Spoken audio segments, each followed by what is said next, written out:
Two Franklin County SWAT officers were shot today, and that led to an hours-long standoff that ended just a short time ago.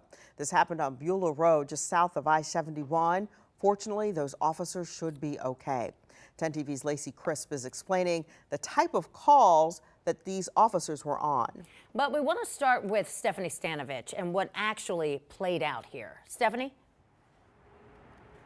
Good evening. It was a 7-hour barricade situation after two SWAT team members were shot and then two women refused to come out of a home. Eventually, one of the women voluntarily came out, and the sheriff tells us that they apprehended the other woman after she went on the roof. Now, Columbus police tell us this all started from an eviction order before today. Then this morning, two Franklin County Sheriff Office SWAT team members went to the woman's home to serve a probate warrant to take her in for a mental health evaluation.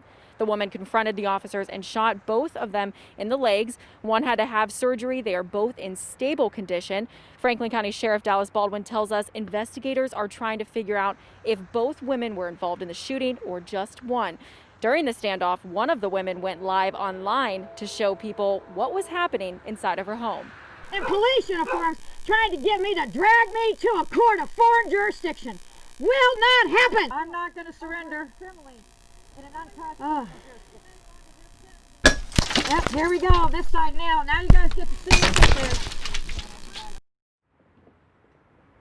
Now you could see behind me here that they are doing a sweep of the home for anything that may be suspicious. And now Ohio BCI is leading the investigation. For now, reporting live in Northeast Columbus, Stephanie Stanovich, 10 TV News. Stephanie, thank you. We do want to give you a clearer picture of the situation officers walked into today. Crime Tracker 10's Lacey Crisp explains what goes into serving this particular kind of warrant. Lacey? Well, this was a probate warrant, which means there was someone who was concerned about the mental well-being of this woman. Now, Sheriff Dallas Baldwin says, well, they serve almost 1,500 of these a year. They usually go out without a hitch. They can be very dangerous. So they can be very dangerous because you're dealing with people that will have some issues and they're not maybe in their right mind, and anything can happen. Two Franklin County Sheriff's deputies are now recovering after both were shot in the legs while serving a probate warrant. That's one of our duties to go serve, and based on someone's history or the level of violence that our people might encounter, we may send deputies in uniform, we may send SWAT team members, and this required a higher level of response. So what exactly is a probate warrant? Well, Judge Robert Montgomery, who presides over probate court, explains. What it is it's referred to as an order of detention.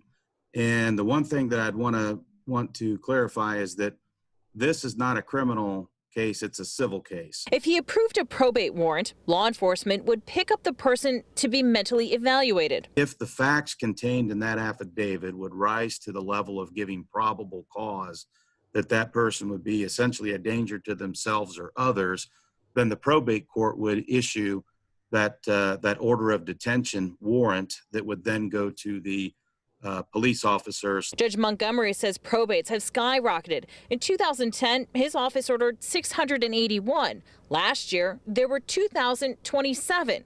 They can be very dangerous. Back in 2014, Franklin County Sheriff's Deputy Sean Brady was injured serving a probate warrant. He recovered from his injuries. The judge adds, because they can be dangerous, there's a special training deputies go through to conduct these warrants.